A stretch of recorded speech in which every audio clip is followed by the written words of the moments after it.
Hello students, and once again welcome back to your online class. Yesterday we have begun with a new chapter, that is chapter number 13 of your book, named 3 Days to See. 3 Days to See is an autobiographical extract which is written by Helen Keller. So today just have a short recap what we have seen yesterday. Yesterday on page number 113 what we have covered? We have covered that Helen Keller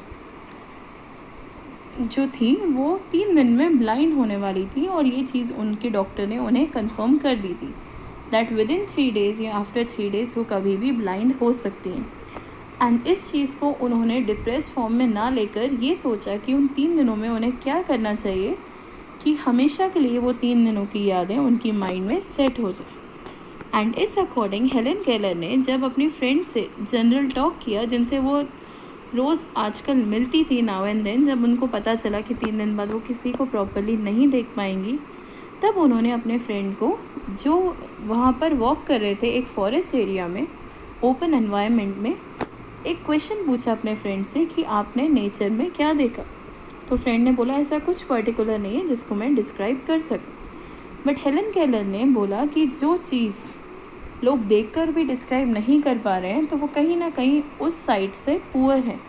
means उनके पास आई site है but उनके पास वो sense नहीं है कि वो अपनी चीज़ों को डिस्क्राइब कर सकें, जो कि हेलन केलर एक मियर टच से डिस्क्राइब कर सकती थी। उन्होंने हर एक चीज़ को सिर्फ टच कर कर अपने पास रिजेंबल करने की कोशिश करी, क्योंकि उन्हें पता था कि 3 दिन बाद उन्हें मटेरियल्स को ऐसे ही टच कर कर छू कर पहचानना पड़ेगा कि वो क्या देख रहे हैं और किस चीज़ को फील कर रहे हैं। So what she has seen, उन्होंने देखा था सिमेट्री, जो कि लीफ में रहती है, हर एक लीफ में इक्वल सिमेट्रिकल पोर्शन। और वो काफ़ी बार ट्री की रक्स को छूकर जो उनकी बार्क होती थी ये पता करती थी कि वो नॉर्मल ट्री हैं या फिर पाइन ट्री। काफ़ी बार वो बर्ड्स को फील कर कर ये समझ जाती थी कि ये स्प्रिंग सीज़न है एंड न्यू बर्ड्स खिले हैं, मतलब कि न्यू कलियाँ जो ग्रो हुई हैं, उससे नेचर को एक विंटर स्लीप से अवेकनिंग का चांस मिला है, नेचर जाग उठा है। एंड कभी कभार अगर उनकी किस्मत अच्छी हुई तो उन्हें बर्ड्स की क्विवरिंग या जो भी एक वाइब्रेटिंग चिर्प होती है वो चिर्पिंग साउंड भी सुनने के लिए मिलता था, जो कि उन्हें काफ़ी ज़्यादा प्लेजेंट लगता था। तो इस अकॉर्डिंग हेलन केलर उस चीज़ को ब्लेसिंग मांगती हैं कि उनको टच कर कर भी इन सारी चीज़ों का एक फॉर्मेशन क्रिएशन पता चलता है। So with this come to next page, that is page number 114 of your book.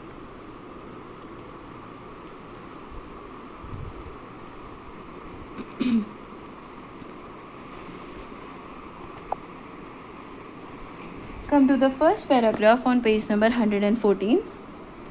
I should divide the period into 3 parts. उन्हें पता था कि वो 3 दिन तक ही देख सकती हैं, तो हर एक दिन के लिए उन्होंने अपना एक स्केड्यूल डिवाइड कर दिया था। On the first day, I should want to see the people whose kindness and gentleness and companionship have made my life worth living.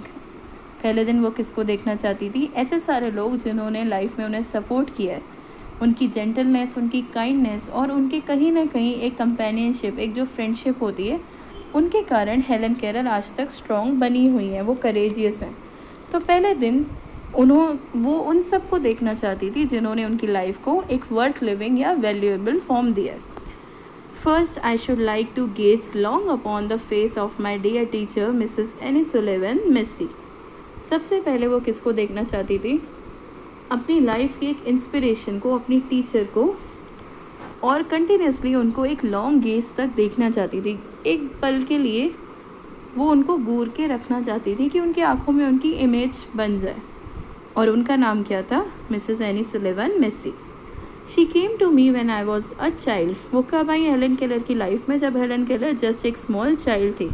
She open the outer world to me.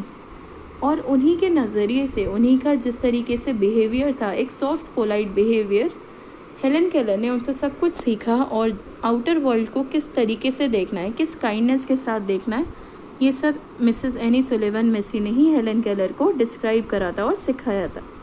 I should want to see the outline of her face. इसलिए उन्हें अपनी जो Annie Sullivan Macy उनकी teacher थी, उनका पूरा एक face outline देखना है, फेशियल स्ट्रक्चर देखना है कि वो आखिर कैसी दिखती है last time. so that I could cherish it in my memory. ताकि कभी भी वो अपनी यादों में उनको सोचें तो उनको चेहरा दिखाई पड़े अपनी टीचर का.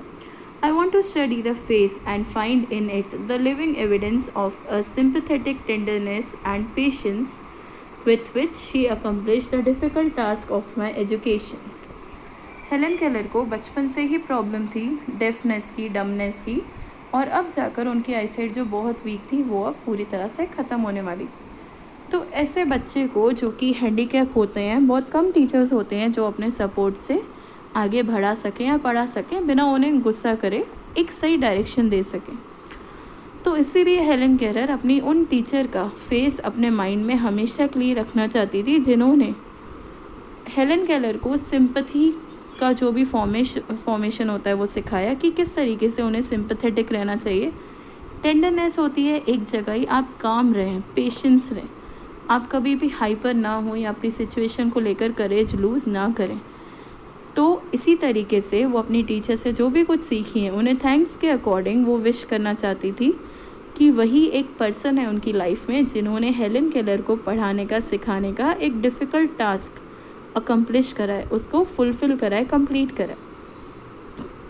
I should like to see in her eyes that strength of character which has enabled her to stand firm in the face of difficulties.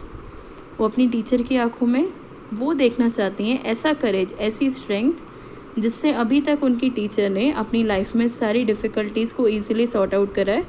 और ऐसा ही उन्होंने हेलन केलर को भी सिखाया है कि हर सिचुएशन में आपको फर्म रहना है, बिल्कुल एक जगह स्थिर रहना है, आपको डगमगाना नहीं है. You don't have to lose hope. तो इसी एटीट्यूड को वो अपनी आँखों में दोबारा भरना चाहती है. I should also want to see the compassion for all humanity which she has revealed to me often. और वो ऐसा कंपैशन देखना चाहती है जिसने हर तरीके का ह्यूमैनिटी से भरा हुआ बिहेवियर हेलन केलर के सामने रिवील कर दिया है, ओपन अप कर दिया है.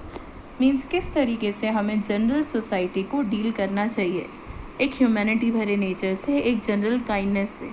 तो वो कंपैशन या वो पैशन हमारे पास होना चाहिए कि हम कहीं पर भी अगर कुछ कॉम्प्रोमाइज़ करना चाहें तो कर सकें और किसी को सपोर्ट करना चाहें तो वो भी कर सकें.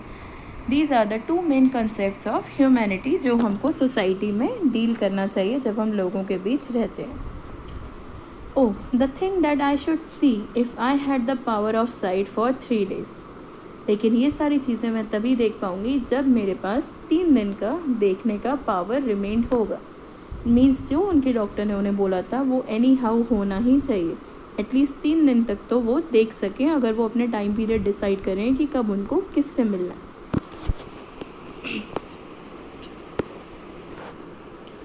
The first day would be a busy one. अपनी टीचर से मिलने के बाद हेलन केलर और क्या क्या फर्स्ट डे पर देखना चाहती हैं she has described. The first day would be a busy one. I should call to me all my dear friends and look long into their faces, imprinting upon my mind the outward evidence of that beauty, of the beauty that is within them. अब वो अपनी सारी friends को अपने पास उस first day पर बुलाना चाहती हैं. तो उनके लिए बहुत ज़्यादा बिजी डे होगा क्योंकि एक एक से वो थोड़ी बहुत बात करेंगी, उन्हें स्टेयर करेंगी, उन्हें थोड़ा बहुत गौर से देखेंगी ताकि उनका जो लुक है, जो उनका फेशियल आउटलाइन है वो हेलन केलर के माइंड में हमेशा के लिए प्रिंट हो जाए, छप जाए, इम्प्रिंट हो जाए. और तब जाकर हेलन केलर उनसे कुछ जो उनके पास ब्यूटीफुल एविडेंसेस हैं, उनके पास कुछ एक अच्छा उनका पॉजिटिव नेचर या एटीट्यूड है उसको ग्रैब करना चाहेंगी अपने अंदर.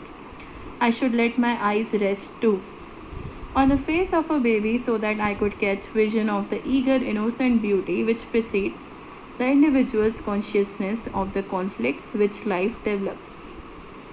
हेलन केलर का ये भी कहना है कि जब उन्हें सारे लोगों को देखने से एक ब्रेक चाहिए होगा तब वो एक ऐसे स्मॉल बेबी को देखना चाहेंगी जो कि अपने क्रेडल में, अपने झूले में बैठकर बहुत ज़्यादा एक्साइटमेंट के साथ, खुशी से, हर बार ईगरनेस में रहता है, हैप्पी रहता है. और उसकी जो इनोसेंट ब्यूटी होती है, मीन्स उसको नेचर से कुछ नहीं चाहिए होता है, उसका कोई एक्सपेक्टेशन नहीं होता है. ऐसे बच्चे को देखना चाहती हैं, उसकी हैप्पीनेस को कैच करना चाहती हैं कि हर एक चीज़ को लेकर उसके पास कितनी जल्दी होती है, वो किस तरीके से अपने हैंड्स और जो उसके लेग्स होते हैं उसको मूव करता है चाइल्ड, कि वो जल्दी से बड़ा हो जाए, ग्रोन अप हो जाए और वो अपने डिज़ायर को फुलफ़िल करे। तो उस इनोसेंट ब्यूटी को, उस ईगरनेस को हेलेन केलर अपने माइंड में कैच करना चाहती हैं, क्योंकि उनके अकॉर्डिंग एक इंडिविजुअल जो है उसका उनका कॉन्शियसनेस ऐसा ही होना चाहिए कि वो लाइफ की हर एक प्रॉब्लम को, हर एक कॉन्फ्लिक्ट्स को, हर एक फ़ाइट को इस तरीके से सुलझाएं कि उनके माइंड में कोई भी इम्प्रेशन लॉन्ग लास्टिंग ना रहे, कोई भी टेंशन या डिप्रेशन ना रहे। तो उस चीज़ को रिजॉल्व करने के लिए वो एक बेबी के फेस को देखकर हैप्पी होना चाहती है। And I should like to look into the loyal trusting eyes of my dogs. Helen Keller के पास डॉग्स का कलेक्शन था और डॉग्स उनके अकॉर्डिंग सबसे ज़्यादा फेथफुल और लॉयल होते हैं, और उनकी आंखों में वो उस भरोसे को, उस ट्रस्ट को या लॉयल्टी को देखना चाहती थी। तो कौन कौन से डॉग्स थे उनके जिनको वो देखना चाहती थी? The names are the grave, canny little Scottie, Darkie and the stalwart, understanding Great Dane, Helga, whose warm, tender and playful friendships are so comforting to me। तो इस तरीके से वो सारे डॉग्स की तरफ देखना चाहती थी, उनकी जो सोच है, जो उनकी ट्रस्टिंग आइज़ है, उनको अच्छे से समझना चाहती थी, और उनकी वार्मनेस जब वो हेलन केलर के पास आते हैं, उसे टच करते हैं, तो उस वार्मनेस को, उस प्लेफुलनेस को और उनकी कंटिन्यूस फ्रेंडशिप को, हर बार हेलन केलर को सपोर्ट करने की और उन्हें हैप्पी रखने की जो वो फ्रेंडशिप करते हैं और निभाते हैं, उस कंफर्टिंग फॉर्म को उनको देखना था, किस तरीके से हेलन केलर को वो कंफर्ट करते हैं। तो उन्हें एक कंफर्टेबल जोन कहाँ से मिलेगा? अपने डॉग्स के टच से। Coming to the next paragraph. On that busy first day, I should also view the small simple things of my home. I want to see the warm colors in the rugs under my feet, the pictures on the walls, the intimate riffles, the transform of a house into a home. My eyes would rest respectfully on the books in raised type which I have read, but they would be more eagerly interested in the printed books which seeing people can read. अब Helen Keller को अपने घर में क्या देखना था? सारे के सारे जो भी सिंपल एक स्ट्रक्चरल फॉर्म होता है होम का, उन्हें वो देखना था। जो भी उनके वार्म कलर्स हैं जो कि रक्स में हैं, पहले तो उनको घर की सारी दीवारें देखनी थी जो बहुत ज़्यादा सिंपल होती हैं और कोजी होती हैं, जहाँ पे हमें ये लगता है अपनापन कि हाँ ये हमारा घर है। Then she want to see the colours in the rugs under her feet. Rugs क्या होते हैं? एक थिक हैवी क्लोथ जो कि लोग समर टाइम पर पहनते हैं, मीन्स वो ब्लैंकेट की तरह होता है बट इतना ज़्यादा थिक नहीं। तो दैट आर रक्स, जो उन्हें अपने फीट के नीचे उनके वार्मनेस को, उनकी कलर को महसूस करना था कि उनमें कितने सारे कलरफुल मटेरियल्स ड्रॉन हैं, कितने डिफरेंट कलर्स हैं। The pictures on the walls, जो भी वॉल पर अलग अलग पिक्चर्स हैं, आर्किटेक्चरल पार्ट्स हैं, उन्हें वो भी सारे के सारे अपनी आँखों में कवर अप करने थे। और जो हाउस में कहीं कहीं छोटे छोटे इंटीमेट ट्रिफल्स हैं, मीन्स उनकी यादें जुड़ी हुई हैं, कुछ ऐसे मटेरियल्स हैं जिनको बाद में वो देख नहीं पाएंगी, सिर्फ टच कर पाएंगी। ऐसे सारे स्मॉल मटेरियल्स जो उनके लिए कहीं ना कहीं यूज़फुल है, उन सारी चीज़ों को वो देखना चाहती हैं जिन्होंने एक हाउस को होम में कन्वर्ट किया है। एक पूरे के पूरे मकान को जो सिर्फ दीवारों से सजा हुआ था, उसको एक घर में कन्वर्ट किया। तो ऐसी सारी चीज़ों को वो देखना चाहती हैं जो उन्हें वार्मनेस से। My eyes would rest respectfully on the books I raised type which I have read। और सारी की सारी बुक्स जो उन्होंने खुद से अपने मटेरियल्स के अकॉर्डिंग टाइप करी हैं, लिखवाई हैं, पब्लिश करवाई हैं, जिनको वो पढ़ चुकी हैं, उन सबको वो एक बार रिस्पेक्ट देना चाहती हैं कि अब शायद वो उनको डीपली ना पढ़ पाए क्योंकि अब वो ब्लाइंड होने जा रही हैं।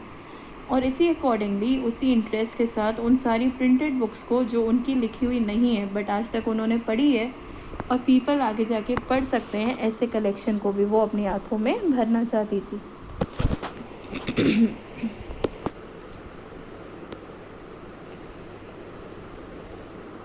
In the afternoon of that first seeing day, I should like a long walk in the woods and intoxicate my eyes on the beauties of the world of nature, try desperately to absorb in a few hours the vast splendor which is constantly unfolding itself to those who can see।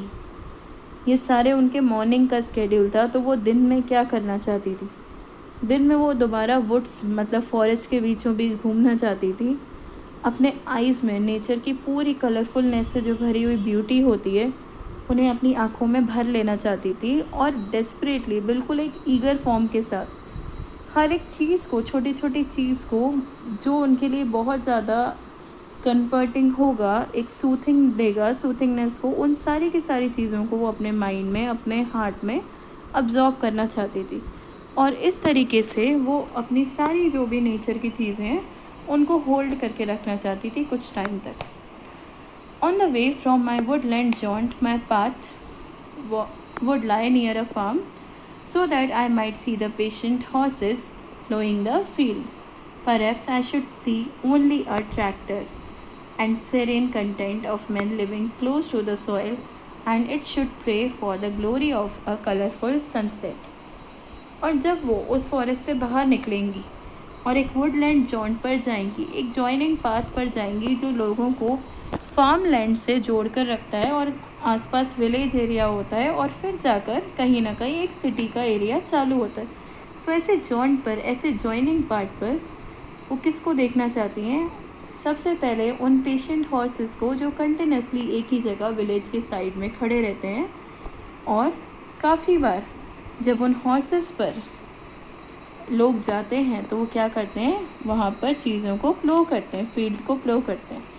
हमारे यहाँ India में basically बफेलोज़ होते हैं जो कि अपने padded field से सब कुछ प्लो करते हैं, काउज एंड बफेलोज़, बट काफ़ी जगह हॉर्सेस भी फील्ड प्लो करने की हेल्प करते हैं। तो उन्हें वही सब देखना है, बट उन्हें वो सब नहीं मिला जो ओल्ड हॉर्सेस से वो फील्ड प्लो होता है, उसकी जगह उन्हें क्या मिला? ट्रैक्टर्स। मतलब कि एक मॉडर्न आउटलुक दिखाया गया था उस विलेज में कि अब वो कन्वर्ट हो गया है ट्रैक्टर से फील्ड को प्लो करने में, एंड हॉर्सेस अब उन्हें जनरली नहीं दिखेंगे। And serene content of man living close to the soil, और उन लोगों को वो देखना चाहती थी, विलेज पीपल को या फार्मर्स को, जिनकी पूरी लाइफ सॉइल पर ही बेस्ड है। वो मिट्टी के बने होते हैं, मिट्टी में ही रहते हैं, सारा काम उनका सॉइल से रिलेटेड रहता है, तो भी वो काफ़ी ज़्यादा सेरेन रहते हैं, काम रहते हैं, पीसफुल रहते हैं। और किस चीज़ के लिए वो प्रे करते हैं? The glory of colourful sunset, कि जब उनको जैसा एनवायरनमेंट चाहिए वो सब सन के ऊपर डिपेंड करता है। तो जिस तरीके से एक ब्राइट शाइन सनशाइन होती है, उसी तरीके से सनसेट होना चाहिए जो अपनी ग्लोरी या फिर पिंकिशनेस स्काई में छोड़ जाए। The next day, the second day of site, means Helen Keller का फर्स्ट डे का जो ड्रीम था वो सारा इसमें कवर्ड अप है। वो अपनी टीचर से मिलना चाहती थी, अपने सारे डॉग से, अपनी फ्रेंड्स से, एंड फाइनली वुड्स और आसपास के विलेज एरिया को फर्स्ट डे पर वो देखना चाहती थी। Now the second day, the next day, the second day of sight, I should arise with the dawn and see the thrilling miracle by which night is transformed into day. Second day पर वो sunlight की पहली किरण के साथ, means जो 4 AM का time period होता है, the dawn, the early morning part, उस टाइम पर वो जागना चाहती थी, और किस तरीके से एक अंधेरी रात धीरे धीरे डे में ट्रांसफॉर्म होती है, सनलाइट ब्राइट हो जाती है, वो सब कुछ देखना चाहती थी स्काई में। I should behold with awe the magnificent panorama of light with which the sun awakens the sleeping earth।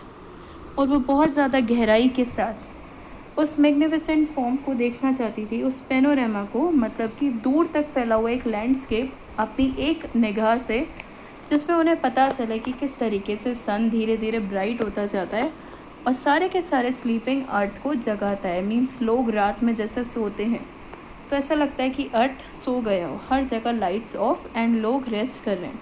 तो धीरे धीरे अपने टाइम पीरियड पर लोग उठेंगे, कोई अपनी विंडोज़ खोलेंगे, कोई लाइट जलाएंगे, एंड इस तरीके से एक मॉर्निंग की, एक बिजी डे की शुरुआत होती है। तो sleeping earth awakens with the sunlight. Again we will end our class today, and tomorrow we will continue with this chapter class.